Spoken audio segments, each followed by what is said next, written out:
સહાય સ્કૂલ શાંતિ નિકેતન કહેવાય, શાંતિ નિકેતન કહેવાય.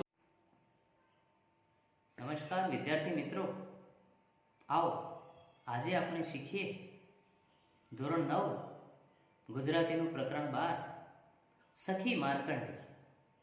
સરસ મજાનો આ પાઠ વાંચવાની સમજવાની ખૂબ મજા આવે એવો છે. પ્રકાર છે પ્રવાસ નિબંધ. સખી માર્કંડી. એવા માર્કંડી એક નદીનું નામ છે. કાકા સાહેબ કાલેલકર કે જેઓ મૂળ મરાઠી લેખક, ગુજરાતી સાહિત્યમાં પણ એમનું ખૂબ ઉમદા યોગદાન છે. તેમનું આખું નામ દત્તાત્રેય બાલકૃષ્ણ કાલેલકર. મૂળ મહારાષ્ટ્રના સતારા ગામના વતની હતા. જન્મ 1/12/1885 અને અવસાન 21/8/1981. ગુજરાત વિદ્યાપીઠમાં અધ્યાપક અને આચાર્ય પદે રહ્યા હતા. માતૃભાષા મરાઠી હોવા છતાં પણ તેમણે ગુજરાતી ભાષામાં ઉત્તમ સાહિત્યનું સર્જન કર્યું છે. તેથી ગાંધીજીએ તો તેમને સવાઈ ગુજરાતી તરીકે ઓળખાવ્યા છે.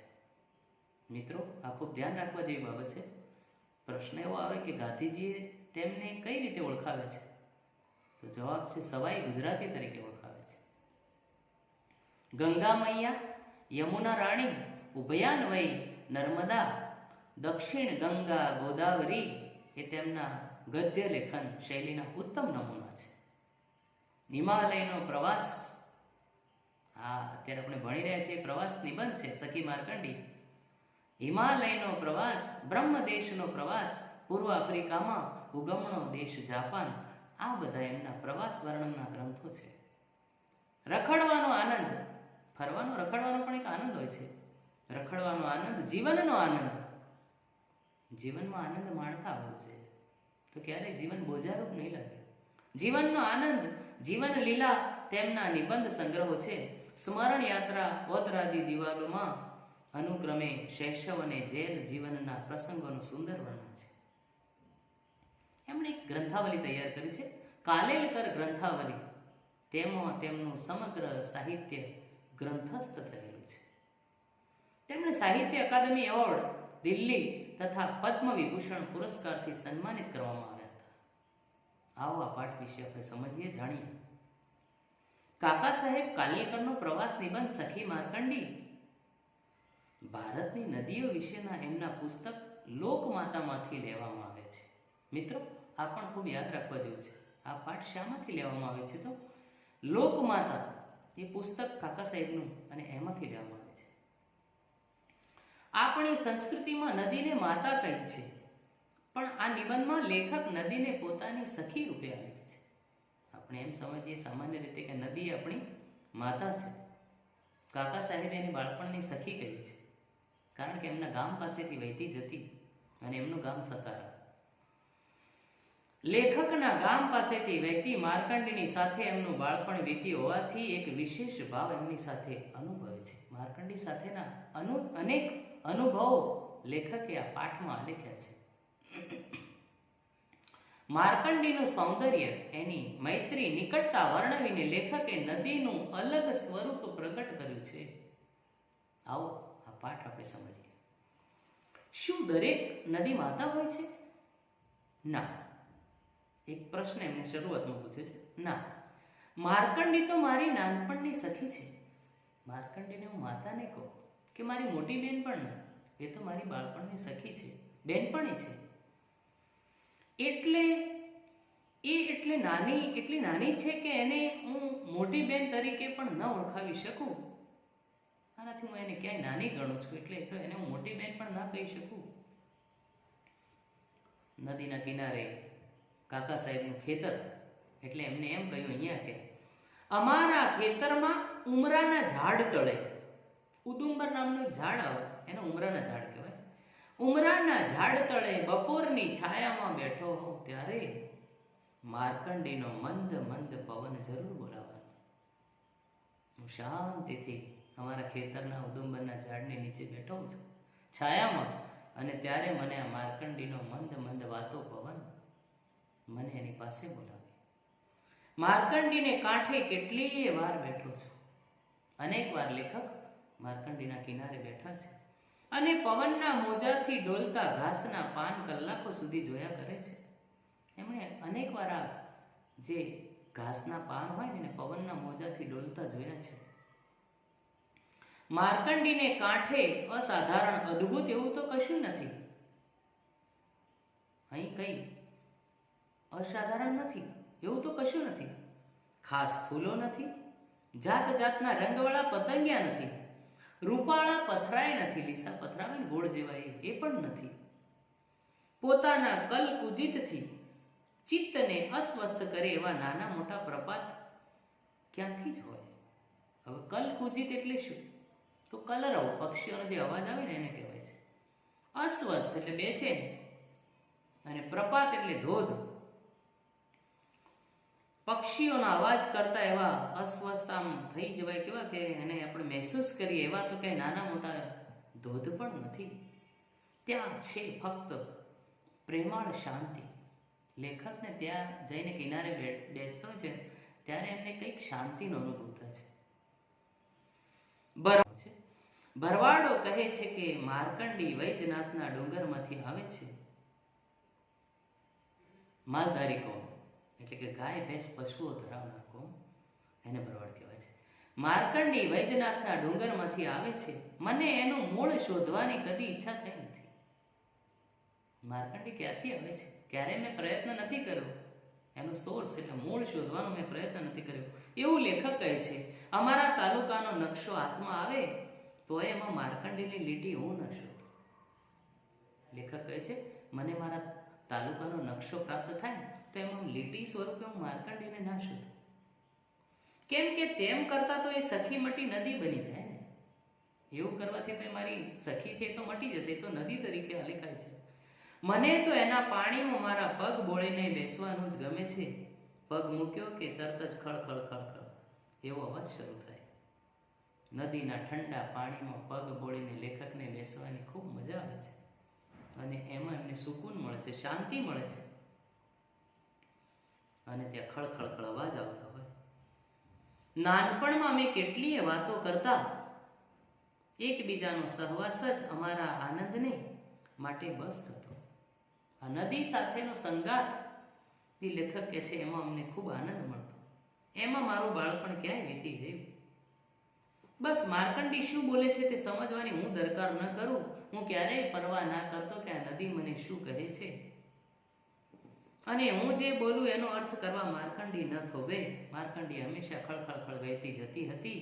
લેખક કંઈક બોલતા તો એ સાંભળવા ઊભી ના રહેતી. અમે એકબીજાને ઉદ્દેશીને બોલીએ છીએ એટલું જ બંનેને બસ હતું. એકબીજાને સંબોધીને કંઈક કહેતા બસ એટલું જ લેખક કહેતા એ જ બસ હતું. ભાઈ બહેન ઘણે વર્ષે મળે એટલે એકબીજાને 1000 સવાલ પૂછે પણ એ સવાલો પાછળ જિજ્ઞાસા નથી હોતી, એટલે કંઈ કુતૂહલ નથી હોતું. ભાઈ બહેન જેમ ઘણા વર્ષે મળે અને બસ એકબીજાને 1000 સવાલો પૂછે. પહેલા તું કેમ છે?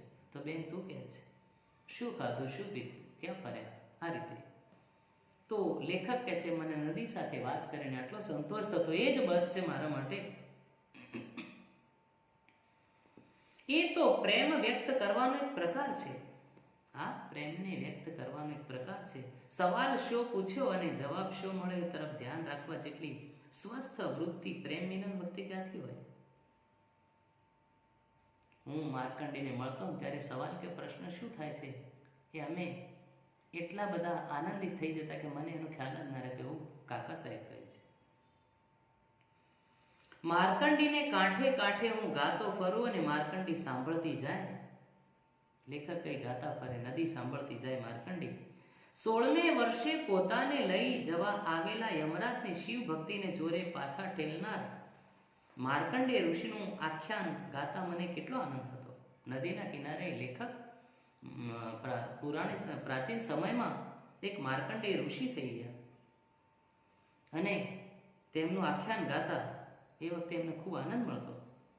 લેખકે જણાવ્યું કે મૃકંડ ઋષિને સંતાન ન હતું. માર્કંડેય ઋષિના પિતા અને ધાતા ઋષિના પુત્ર એવા મૃકંડ ઋષિને સંતાન ન હતું. એમણે તપશ્ચર્યા કરી, તપ કર્યું, મહાદેવને પ્રસન્ન કર્યા. મહાદેવે એમને વિકલ્પ આપે કે વરદાન માંગો, હું તમને જોઈએ આપીશ. તો એમને કહ્યું મારે પુત્ર નથી.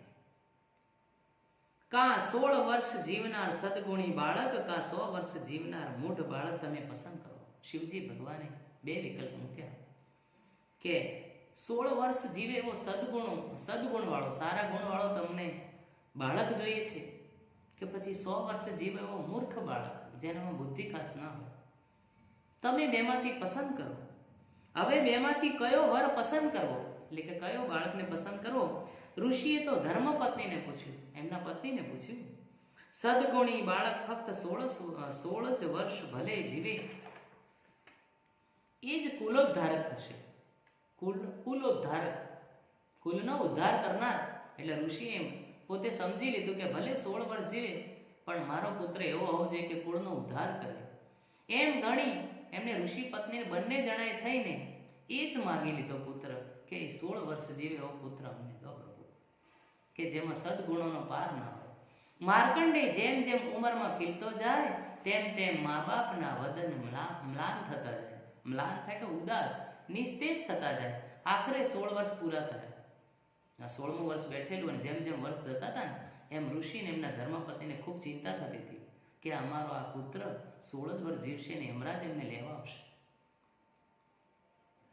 યુવાન માર્કંડેય પૂજામાં બેઠો છે. એકવાર એવું બન્યું કે પૂજામાં બેઠેલો માર્કંડેય યમરાજ તેમને લેવા માટે આવે છે. યમરાજ પોતાના પારડા પર બેસીને આવ્યા, પણ શિવલિંગને ભેટી પડેલા યુવાન સાધુને અડકવાની એમની હિંમત કેમ ચાલે? એ સમયે યુવાન માર્કંડેય પૂજા કરતા હતા અને શિવલિંગને આલિંગન આપેલું ભેટી પડેલા. હા ના કરતા આખરે પાશ ફેંક્યો. એટલે ગળામાં જે એને લઈ જવા માટે ગાળીઓ ફેંકવામાં આવે એને પાશ ફેંક્યો કહેવાય. એટલે યમરાજને એમ થયું કે હવે આ ભક્તિ કરે છે ને કઈ રીતે હું લઈ જાઉં એમને? ભગવાનની ભક્તિમાં લીન છે માર્કંડેય. ત્યાં એમને મનમાં હા ના નિશ્ચય કરતા આખરે પાશ ફેંક્યો. ત્યાં લિંગમાંથી ત્રિશૂળધારી શિવજી પ્રકટ થયા અને શિવલિંગમાંથી ત્રિશૂળધારી મહાદેવ ભગવાન શિવજી પ્રકટ થયા અને ધૃષ્ટતા માટે યમરાજને સાંભળવું પડ્યું. ધૃષ્ટતા એટલે વધુ હિંમત માટે યમરાજને આવું સાંભળવું પડ્યું. મૃત્યુંજય મહાદેવના દર્શન થયા પછી માર્કંડેયને મૃત્યુની બીક ક્યાંથી રહે? મૃત્યુંજય મહારાજ એટલે સાક્ષાત ભગવાન શિવ, અને એમના જો દર્શન થઈ જાય તો ક્યારેય જીવનમાં મૃત્યુની બીક ક્યાંથી રહે? એની આયુ ધારા હજી વહે છે. એટલે આયુષ્યમાં હજુ પણ એનું આયુષ્ય વધી ગયું, હજુ જીવિત છે. આયુ ધારા હજી વહેતી રહેવી એટલે જીવિત રહેવું, જીવતા રહેવું. આ એક પ્રસંગ કાકા સાહેબે વર્ણવ્યો.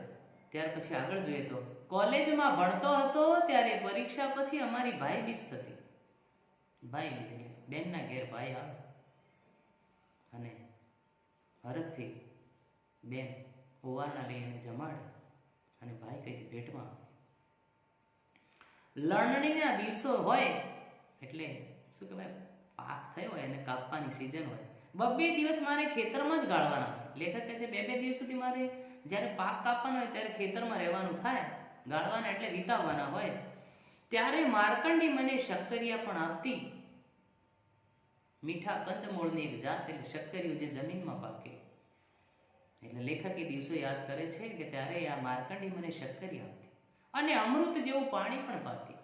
માર્કંડીનું પાણી અમૃત જેવું મીઠું હતું. રાત્રે એ ટાઢથી ધ્રુજે છે કે શું એ જોવા હું જાઉં ત્યારે પોતાના અરીસામાં મને મૃગ નક્ષત્ર બતાવતી.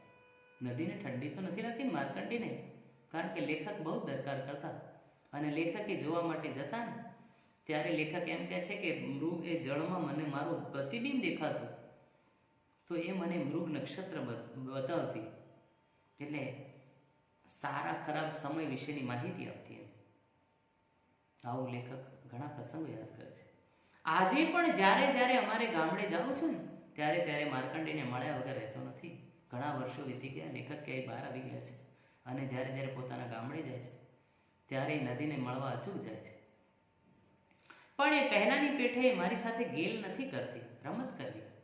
હું નાનો હતો ને મળવા જતો ને ત્યારે બહુ રમત કરતી, અત્યારે એવી રમત નથી કરતી. જરાક સ્મિત કરી મૌન જ ધારણ કરે છે. નદીની પરિપક્વતાને બતાવે છે. લેખક કહે છે એ હવે તો ખૂબ ગંભીર બની ગઈ છે.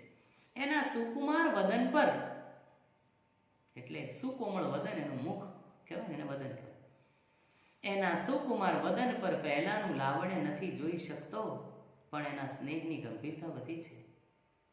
જે હું નાનો હતો ને મળવા જતો અને જે મને એના મુખ પર સૌંદર્ય દેખાતું એ આજે નથી હું જોઈ શકતો, પણ એના પ્રેમની ગંભીરતા તો ખૂબ વધી છે.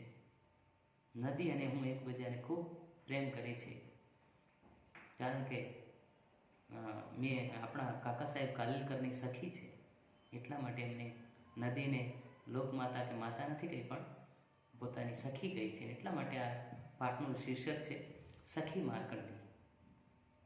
તો મિત્રો, ખૂબ મજા આવી આ પાઠમાં.